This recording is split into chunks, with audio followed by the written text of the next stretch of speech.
وہ دوبارہ بہار کی جو اس کی بہار آنے پر اس کی جو شگفتگی اور تازگی ہوتی ہے وہ واپس نہیں آ سکتی ہے، کیونکہ اس کا اس موسم پر کوئی اثر نہیں ہوتا اور نہ ہی اسے کبھی ہریالی نصیب ہو سکتی ہے۔ تو علامہ اقبال شجر و شاخ کے استعارے استعمال کر کے ہمیں یہ سمجھانا چاہتے ہیں کہ اگر کوئی درخت جو ہے وہ درخت کی جو شاخ ہے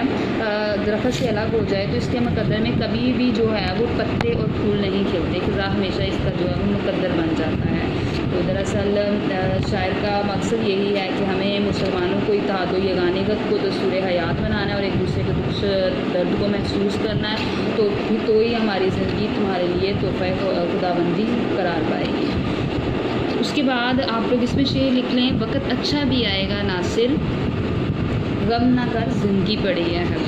تو اس کے بعد تیسرا شعر ہے تیرے گلستان میں بھی فصل خزاں کا دور، خالی ہے جیب گل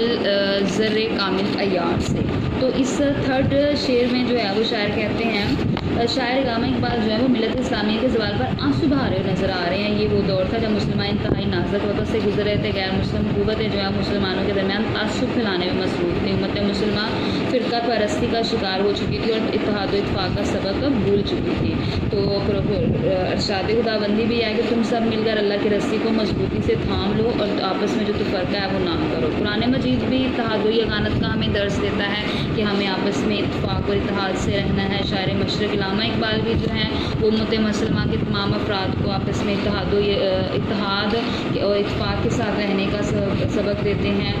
اور ایسی ہی صورتحال امت مسلمہ کو درپیش ہے۔ وہ کہتے ہیں کہ مسلمانوں جب تمہارا دل ایمان کی دولت سے خالی ہوتا ہے تو تمہارے چہروں کی رونق چلی جاتی ہے، تمہارے وجود جو ہے اس کے اندر کمزوری آ جاتی ہے، امید کی جگہ یاس اور حوصلے کی جگہ پست جو ہے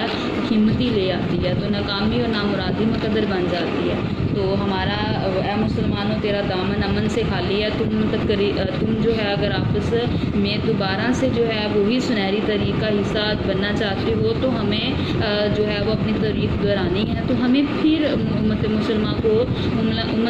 کے ساتھ جڑنا ہوگا اور امت مسلمہ کے ساتھ اپنا جو تعلق ہے وہ دوبارہ سے استوار کرنا ہوگا۔ تو یہ آپ لوگوں کی تھرڈ تشریح تھی۔ تھرڈ تشریح میں یہ جو آیت ہے جو میں نے پڑھی ہوئی، یہ آیت آپ لوگوں نے نوٹ کر لینی ہے، تو یہ 3 تشریحات آپ لوگوں نے اچھے سے یاد کر لینی ہے۔ اوکے، خدا